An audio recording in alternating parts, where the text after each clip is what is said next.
Years ago, I became a Christian for, honestly, not any good reason. I just had a hunch and looked into Christianity and became a Christian.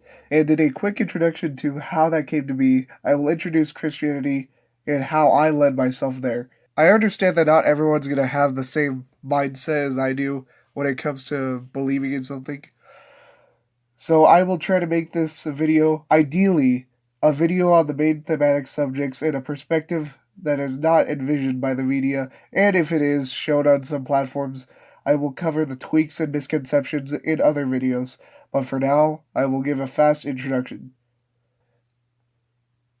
If you have taken a class on U.S. history, you will know about the ideologies of fundamentalism and modernism. If you don't know what they are, fundamentalism is the belief that follows the literalism of the Bible, while modernism is the belief that believes in the Bible for a more metaphorical text rather than following literalism. Before I was a Christian, here's where I was. Did you catch that? I did not believe in God or the Bible, so I held no opinion on any of it. But at one point, I decided that, on my own accord, I would look at it myself.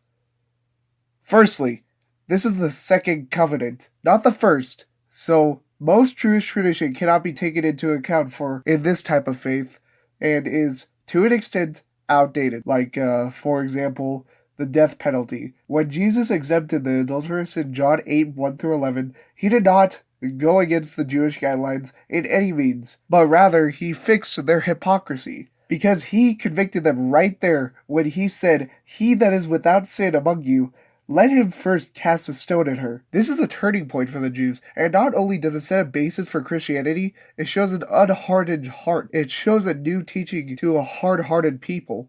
The thing is that with this, he did not break the commandment, he fulfilled it, as stated in Matthew 5:17. "Think not that I come to destroy the law or the prophets. I am not come to destroy, but to fulfill." You see, the idea of mercy for the Jews was not very implemented. This new teaching to the Jews were not breaking it because they are a part of the new covenant.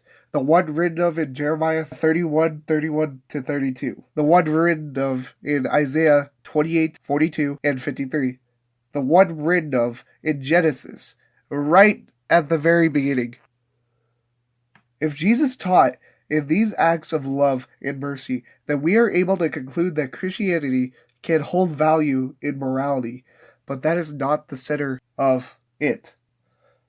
A confusing prophecy at the beginning of the Bible was given, Genesis 3:15. "Between your seed and her seed, it shall bruise your head, and you shall bruise his heel."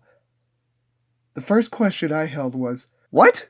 How does this work if Jesus only died and rose again? Who is actually going to injure Satan?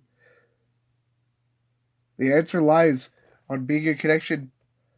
Jesus' plan was to build the covenant from Isaiah 53 from his own blood, innocent blood, to cover up the sins of the whole world, to fulfill the promise to Abraham and Isaac. And how this correlates to the prophecy is that Jesus was brought here through a woman, Matthew 1:21. Jesus drank the cup and bore the sins of the whole world, just as stated in Luke 22:42, 1 Peter 2:24, and by that, Satan cannot hold any grip on people, therefore bruising him. And that's how the prophecy was fulfilled. And by this, we know, in fact, with Jesus' sacrifice, it can be the most important event in the Bible and maybe the entire world, if you believed it.